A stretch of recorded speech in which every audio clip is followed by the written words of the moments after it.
Hello guys, welcome back once again to the one shot series, जहां पर हम हर chapter को कंप्लीट कर रहे हैं इन जस्ट 15 मिनट। और आज का हमारा टॉपिक है, चैप्टर है मेटल्स एंड नॉन मेटल। आपको बता दें ये चैप्टर नंबर 3 है क्लास 10 साइंस का। आप लगाने वाले हो आग अपने एग्जाम्स में। आपको कुछ नहीं करना, दबा के इन वीडियोस को शेयर करना। जितना प्यार आपने रेगुलर कंप्लीट सिलेबस पर दिखाया उतना ही प्यार दिखाना इन वीडियोस पर। मैं आपसे वादा करता हूं कि आप अपने एग्जाम में आग लगाने वाले हैं। और आज की इस पहली हेडिंग को देखते हैं, खुशबू आने वाली है। देखो, तो बात करेंगे मेटल्स क्या होता है। तो याद रखना, मेटल्स ऐसे एलिमेंट होते हैं जो कि इलेक्ट्रॉन्स को लूज करते हैं। जो कि क्या करते हैं, इलेक्ट्रॉन्स को लूज करते हैं। दैट्स व्हाई हम इन्हें इलेक्ट्रोपॉजिटिव भी कहते हैं। जैसे अगर आपसे कह दूं भाई कोई एलिमेंट अगर इलेक्ट्रॉन को लूज करता है, इलेक्ट्रॉन होते हैं नेगेटिव, इलेक्ट्रॉन होते हैं नेगेटिव। अब इलेक्ट्रॉन को अगर लूज करता है तो इलेक्ट्रॉन को लूज कर देगा, दैट मीन नेगेटिव को लूज कर देगा, तो क्या बचेगा, पॉजिटिव। तो भाई इलेक्ट्रॉन्स कैसे हैं, इलेक्ट्रो, दैट मीन मेटल कैसे हैं, बोला इलेक्ट्रो पॉजिटिव। एग्जांपल के तौर पे आपने सुना होगा सोडियम, पोटेशियम, कैल्शियम, मैग्नीशियम, ये सारे के सारे देख रहे हो ना, ये सारे के सारे पॉजिटिव पॉजिटिव पॉजिटिव पॉजिटिव। तो सारे मेटल ऐसे होते हैं इलेक्ट्रो पॉजिटिव।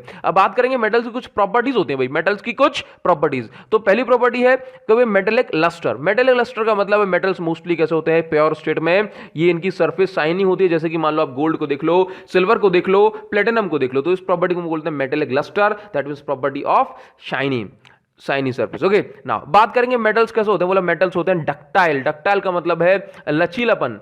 लचीलापन, लचीलापन का मतलब समझते हो कि हम इनको तो इनको जो है डिफॉर्म करते करते करते करते इनको इनके वायर के फॉर्म में ड्रॉ कर सकते हैं। तो gold is the most ductile metal, है ना। आप देख रहे हो कि यहां पर हमने एक चेन दिखाई हुई है ना। केवल इस चेन को ध्यान देखना। देखो, आप इस गोल्ड की चेन को कितनी ज्यादा थिन है, तो आप इस गोल्ड की चेन को और भी ज्यादा थिन बना सकते हो। तो gold is the most ductile metal. आप इसको ट्रांसफॉर्म कर सकते हो in the shape of wires. तो आप इसको याद रखिएगा, ductility is the property due to which we can draw we can transform a metal into wires. Okay, now तो अब बात करेंगे मेलिएबिलिटी। भाई मेलिएबिलिटी इतनी शानदार प्रॉपर्टी किसी मेटल की कि हम इसको ठोक ठोक के हम इसको ट्रांसफॉर्म कर सकते हैं थिन शीट्स के फॉर्म में। किस फॉर्म में, थिन शीट के। जैसे मान लो अगर हमारे पास ये मेटल का एक पीस है, ओके, हम इसको ठोक ठोक के इसको ट्रांसफॉर्म कर सकते हैं थिन शीट में। बात यहीं पर नहीं थमती, हम इस शीट को इतना ज्यादा थिन बना सकते हैं कि ये ट्रांसपेरेंट हो जाएगी। दैट मीन हम इसके आर पार भी देख सकते हैं।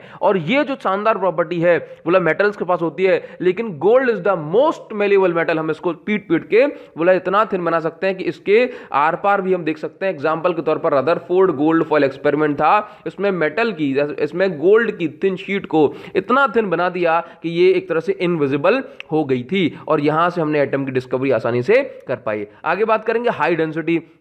तो जो मेटल्स हमारे होते हैं उनकी डेंसिटी यूजुअली बहुत हाई होती है। यूजुअली मतलब ज्यादातर केसेस में हाई डेंसिटी होती है, बिकॉज उनके पास जो स्ट्रक्चर होता है एटम्स का वो क्लोजली पैक फॉर्मेट में होता है। तो mostly metal have high density because they have very little space between them. तो ये अगर एटम है मेटल्स के, तो देखो पूरी तरह से पैक नजर आ रहे हैं, और इनके बीच में जो एम्प्टी स्पेस है वो भी काफी कम है। ओके, तो ये क्या है भाई, डेंसिटी का मतलब होता है कि किसके मॉलिक्यूल कितने कितने पास में है। तो इनकी डेंसिटी होती है काफी हाई, दैट मीन इनके मॉलिक्यूल बहुत ज्यादा पास में है। अगली प्रॉपर्टी की बात करेंगे, that is good conductor of heat and electricity. जरा सोचना कि भाई मेटल्स क्या होते हैं, मतलब गुड कंडक्टर होते हैं हीट एंड इलेक्ट्रिसिटी का। अब इसका मतलब क्या है, इसका मतलब यह है कि भाई इनके पास होते हैं बहुत ज्यादा फ्री इलेक्ट्रॉन। यही इसका रीजन है। क्या होता है, प्लस इसके पास क्या है, बोला बहुत ज्यादा फ्री इलेक्ट्रॉन्स होते हैं। तो आपको बता दें भाई कंडक्टर का मतलब होता है अलाउ करना। क्या होता है, बोला अलाउ करना। जरा ध्यान से देखना यहां पर कि मान लो कि ये है एक अपने पास बस का ड्राइवर, और ये बस चला रहा वाला धूम मचाले धूम मचाले धूम। अब ये क्या है, बोला ये है कंडक्टर। अब यहां पर है पीछे बस का गेट, और यहां पर क्या है, बोला एक पैसेंजर है, मान लो कि आप हो। अब आपने कहा बोला भैया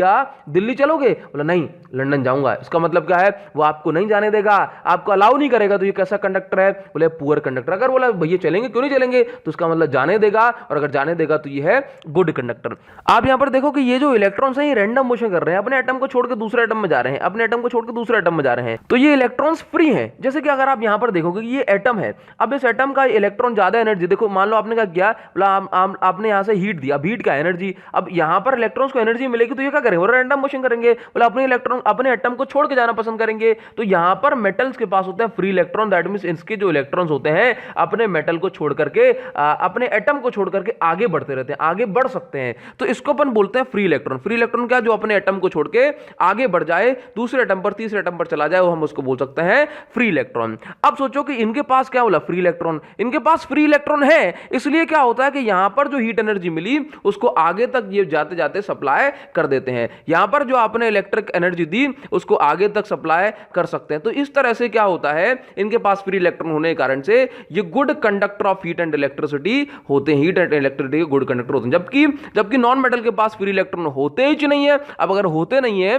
तो फिर इनके पास जो है ये जो गुड कंडक्टर वाली प्रॉपर्टी भी नहीं आती। ये कैसे हैं, बोला पुअर कंडक्टर होते हैं। नाउ अब अगली बात करेंगे मेल्टिंग एंड बॉइलिंग पॉइंट की। तो याद रखना भाई, melting and boiling point metal का जो होता है वो हाई होता है। मेटल का boiling and melting point high होता है बिकॉज आपने देखा होगा अगर आपको किसी चीज को गर्म करना है तो जब आप बॉयल करते हो तो जो रैंडम मोशन हो रहा होता है, पानी या फिर कोई भी लिक्विड इधर उधर खोल रहा होता है ना। तो आप देखते हो कि इस समय जब आप किसी मेटल को बॉयल करते हो, जब आप किसी चीज को जब आप बॉयल करते हो, मेल्ट करते हो, तो जो बॉन्ड होती है ना, जो बॉन्ड होती है वो बॉन्ड टूटती है। क्या होता है, बॉन्ड टूटती है, तभी तो ये इधर उधर खोलते समय, बॉयल होते समय जा पाते हैं। तो याद रखना कि बॉन्ड को अगर तोड़ना है तो आपको एनर्जी ज्यादा देनी पड़ेगी। अगर आपको ज्यादा एनर्जी देनी पड़ेगी, इसका मतलब है कि ज्यादा मेल्टिंग पॉइंट, ज्यादा टेंपरेचर तक आपको एनर्जी देनी पड़ेगी। तो याद रखना कि मेटल्स को बॉयल जब आप करते हैं, मेल्ट या बॉयल करते हैं, तो बॉन्ड ब्रेक होती है। जब बॉन्ड ब्रेक होती है, जबकि मेटल्स के एटम की बॉन्ड होती है स्ट्रांग। अब अगर स्ट्रांग बॉन्ड है तो आपको एनर्जी ज्यादा देनी पड़ेगी,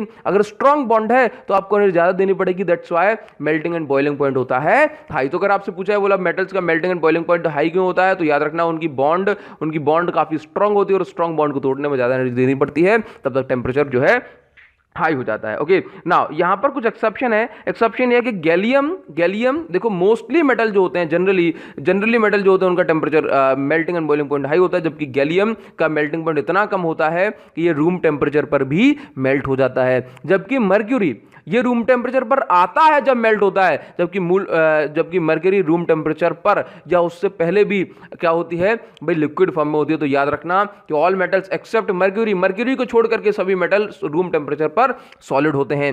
नेक्स्ट, अब आप देखिए जो मोस्ट इंपोर्टेंट क्वेश्चन है इस चैप्टर से, that is difference between metal and non metal. तो आपको पहला जो डिफरेंस याद रखना है, that metals are generally solid, जबकि non metal solid, liquid, gases तीनों स्टेट में पाए जाते हैं। जैसे कि क्लोरीन गैस होती है, नाइट्रोजन गैस होती है, लेकिन नॉन मेटल होता है। ओके, इसमें एक्सेप्शन है मर्क्यूरी एंड गैलियम, जिसको आप जानते हैं कि ये लिक्विड फॉर्म में भी पाए जाते हैं। मेटल्स, जबकि मेटल्स हैवी होते हैं, जिसमें से एक्सेप्शन होता है सोडियम, पोटेशियम, मैग्नीशियम, ये काफी लाइट होते हैं। Non metal generally light and wet होते हैं। यहां पर आप देखो मेटल्स हार्ड होते हैं, नॉन मेटल होते हैं, जबकि ये नॉन मेटल्स जो होते हैं वो हार्ड भी होते हैं, जबकि ब्रिटल होते हैं। दैट मींस ब्रिटल का मतलब होता है ये कड़क होते हैं, डायरेक्ट टूट जाते हैं, शेप को चेंज नहीं करते। इसमें एग्जांपल देखो कि सोडियम, पोटेशियम इतने भाई मैं कहूंगा भाई हार्ड नहीं होते, सॉफ्ट होते हैं। एक्सेप्शन है कि आप इनको नाइफ से भी काट सकते हो, नाइफ से भी कट कर सकते हो। कि आयोडीन जो होता है शाइनी नॉन मेटल है, good conductor of heat and electricity होते हैं। जबकि आप यहां पर देखो ग्रेफाइट जो है नॉन मेटल होने के बावजूद भी गुड कंडक्टर ऑफ इलेक्ट्रिसिटी होता है। आप इसको सेल वगैरह में आसानी से देख सकते हो। तो ये मोस्ट इंपोर्टेंट पॉइंट है और ये मोस्ट इंपोर्टेंट 1 मार्क क्वेश्चन है। आगे बढ़ते हैं और आपको यहां पर देखने को मिलेगी केमिकल प्रॉपर्टीज ऑफ मेटल। तो याद रखना, मेटल जब ऑक्सीजन के साथ रिएक्ट करते हैं तो मेटल ऑक्साइड बनाते हैं, और मेटल ऑक्साइड जो होती हैं बेसिक नेचर होता है इनका, जबकि नॉन मेटल की जो ऑक्साइड होती हैं उनका नेचर होता है एसिडिक। तो आप जानते हो कि मेटल की ऑक्साइड होती है बेसिक, जबकि नॉन मेटल की एसिडिक होती है जो है ऑक्साइड।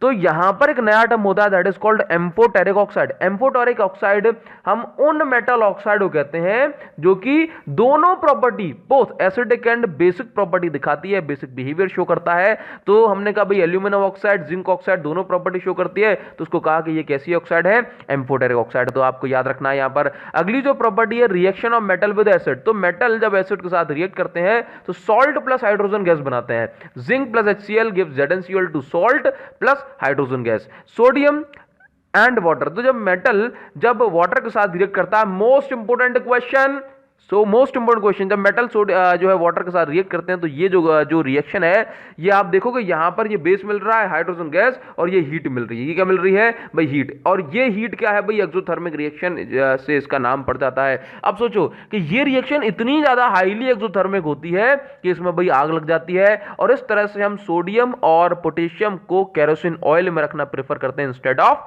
वाटर। देखो ये सोडियम पोटेशियम में आग लगती है, आयरन में नहीं लगती। क्यों? क्योंकि आप देखो कि sodium potassium highly reactive metal होते हैं। ओके, आगे बढ़ते हैं, आगे बढ़ते हैं भाई। Next is ionic compound. Next is ionic compound. Ionic compound का मतलब है वो कंपाउंड जो आयन से बने, या फिर मैं आपसे कहूं कि भाई chemical bond formed by complete transfer of electron. यदि कोई chemical bond complete transfer of electron कारण बन रही है तो हम उस बॉन्ड को बोलेंगे आयोनिक या फिर इलेक्ट्रोवैलेंट बॉन्ड। जैसे आप जानते हो Na+Cl नेगेटिव, तो इसका इलेक्ट्रॉन इसमें चला गया है ना, अब ये इलेक्ट्रोस्टैटिक फोर्स जो है इनके बीच में बढ़ गया और ये चिपक के रह गए, चिपक के रह गए, तो इन कंपाउंड को हम क्या बोलेंगे, आयोनिक कंपाउंड, या फिर क्या बोलेंगे, इलेक्ट्रोवैलेंट कंपाउंड। कैसे बनते हैं भाई, कंप्लीट ट्रांसफर से बनते हैं, कंप्लीट ट्रांसफर ऑफ इलेक्ट्रॉन से। ओके, अब इनकी प्रॉपर्टी देखेंगे भाई। बॉन्ड स्ट्रांग होगी तो high melting and boiling point होता है, ये रूम टेम्परेचर पर क्रिस्टलाइन होते हैं, जैसे कि NaCl है ना। अगर आप सॉलिड सॉल्ट देखोगे तो आपको जो क्रिस्टल्स को मिलेगा, इनका जो पैटर्न है वो रेगुलर होता है या फिर ज्योमेट्रिक पैटर्न हम कह सकते हैं।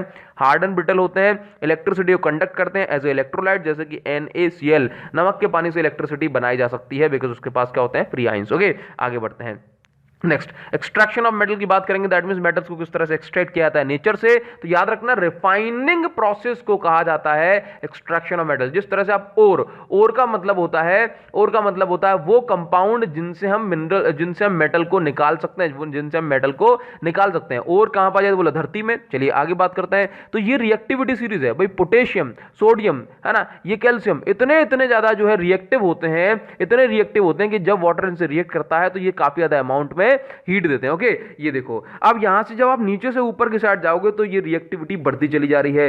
तो देखो, गोल्ड, सिल्वर, ये हाई, ये मतलब कहेंगे भाई लीस्ट रिएक्टिव होते हैं। कैसे होते हैं, लीस्ट रिएक्टिव, कभी भी इनको कहीं भी पहन कर चले जाओ, कभी इनमें आग नहीं लगती है। अब जैसे ही आप आगे ऊपर की साइड जाओगे तो ये मोस्ट रिएक्टिव मेटल्स होते हैं। तो भाई ये जो मेटल जब रिएक्ट करते हैं तो काफी ज्यादा हीट आपको देखने को मिलती है। अब इस रिएक्टिविटी सीरीज में हम आगे बात करेंगे कि भाई एनरिचमेंट ऑफ ओर क्या होता है। जैसे देखो क्या होता है, ओर का भाई वो कंपाउंड जिनमें से मेटल्स को निकाला जा सकता है, निकाला जाता है। ओके, तो जब ओर मिट्टी में पाई जाती है, कहां पाई जाती है, बोला मिट्टी में, जैसे कि हेमेटाइट। हेमेटाइट क्या भाई, हेमेटाइट आयरन की ओर है। इस चट्टान में से, इस रॉक में से, इस मिट्टी में से आयरन निकाला जाता है। क्या निकाला जाता है, आयरन निकाला जाता है। ओके, तो एनरिचमेंट ऑफ ओर का मतलब है एनरिच करना, दैट मींस मिट्टी में से जितनी भी जो गंदगी वगैरह है, जितनी भी इंप्योरिटी है उसको निकाल देना, उसको कहा जाता है एनरिचमेंट ऑफ ओर। और इस इंप्योरिटी को यहां पर एक अलग टर्म दिया गया, दैट इज कॉल्ड गैंग और मैट्रिक्स। चलिए, तो removal property, removal of impurities is also called concentration of ore को कंसंट्रेट करना। अब आगे बात करेंगे एक्सट्रैक्शन ऑफ मेटल। तो जब मेटल्स को एक्सट्रैक्ट किया जाता है तो उसमें मेटल में हमने 3 कैटेगरी बना दी भाई। एक्सट्रैक्शन में भी लो रिएक्टिविटी वाले मेटल, मीडियम रिएक्टिविटी वाले मेटल और फिर हाई रिएक्टिविटी वाले मेटल। तो आप यहां पर देखेंगे कि जो मेटल लेस रिएक्टिव होते हैं, जो मेटल लेस रिएक्टिव होते हैं उनको उनकी ओर में से आसानी से निकाल लिया जाता है, उनको उनकी ओर में से आसानी से एक्सट्रैक्ट कर लिया जाता है। तो भाई जैसे सिनेबार क्या है भाई, cinnabar is the ore of mercury. तो सिनेबार में से मर्क्यूरी को निकाल लिया जाता है हीटिंग करके, है ना, हीटिंग अलोन, है ना, हीटिंग करके। Copper glance is the ore of copper, that mean copper glass वो रॉक है, वो चट्टान है, वो मिट्टी है जिसमें से कॉपर को निकाला जाता है बाय हीटिंग, सिंपल हीटिंग करके। ओके, नाउ अब एक्सट्रैक्शन ऑफ मेटल, भाई वो मेटल जो मीडियम रिएक्टिविटी वाले मिडिल सीरीज में आते हैं, मिडिल ऑफ द सीरीज में आते हैं, तो इनको रोस्टिंग, कैल्सिनेशन, रिडक्शन से निकाला जाता है, मतलब प्योर किया जाता है। देखो, अब सल्फाइड ओर होती है, सल्फाइड ओर को एक्सेस एयर की प्रेजेंस में हीट करना below it's melting point two convert in metal oxide is called roasting. Roasting का मतलब क्या है भाई, सल्फाइड ओर को अगर आप एक्सेस एयर की प्रेजेंस में हीट करोगे, टेम्परेचर मेल्टिंग पॉइंट ज्यादा नहीं होना चाहिए, तो हम इसको मेटल ऑक्साइड में कन्वर्ट कर लेंगे और मेटल ऑक्साइड को हीटिंग करके मेटल बना दिया जाता है। अब कैल्सिनेशन में देखो, कार्बोनेटेड ओर को एब्सेंस ऑफ एयर में हीट करना है, एब्सेंस ऑफ एयर में, है ना, हीट किया जाता है बिलो इट्स मेल्टिंग पॉइंट, कि मेल्ट ना हो, और हम इसको कन्वर्ट कर सकते हैं मेटल ऑक्साइड में और उसके बाद हीटिंग करके इसको ऑक्साइड में कर लेंगे, है ना। तो कैल्सिनेशन, रोस्टिंग आपको समझ में आ गई, सल्फाइड ओर के लिए, ये कार्बोनेटेड ओर के लिए, ये एक्सेस एयर में, ये एब्सेंस ऑफ एयर में। Next is reduction. तो रिडक्शन में क्या होता है कि मेटल ऑक्साइड को मेटल में कन्वर्ट करने के लिए मेटल ऑक्साइड को हीट करना पड़ता है किसी रिड्यूसिंग एजेंट के साथ, जैसे कि कार्बन की प्रेजेंस में हीट किया था। तो क्या बन जाए, जैसे मान लो कि भाई किसी चीज को अपन ने आपके पास कोई मेटल है ना, आपके पास कोई मेटल है जैसे कि कैल्शियम ऑक्साइड, प्लस आपने इसको कार्बन की प्रेजेंस में हीट कर दिया। अब क्या होगा भाई, कैल्शियम अलग आ गया प्लस कार्बन मोनोऑक्साइड अलग हो गई। ये मैंने आपको छोटा सा एग्जांपल दे दिया, ठीक है। आगे बात करेंगे नाउ। तो यहां पर आप देखोगे एक्सट्रैक्शन, अब वो मेटल जो हाईली रिएक्टिव होते हैं जैसे कि सोडियम पोटेशियम, अब इनका क्या होता है, इनकी इलेक्ट्रोलाइटिक रिफाइनिंग होती है, इनको हीट करके नहीं किया, बोला इतने ज्यादा हाईली रिएक्टिव आग लगाओगे तो आग लगी जाएगी, है ना। तो अब देखो, अब रिफाइनिंग प्रोसेस में क्या होता है कि एक, जैसे मान लो अब ये अपने पास एक एनोड ले ली और एक कैथोड ले ली, एनोड को पॉजिटिव से कनेक्ट किया गया बैटरी को और इसको नेगेटिव से कनेक्ट किया गया तो उसको कैथोड कहा गया।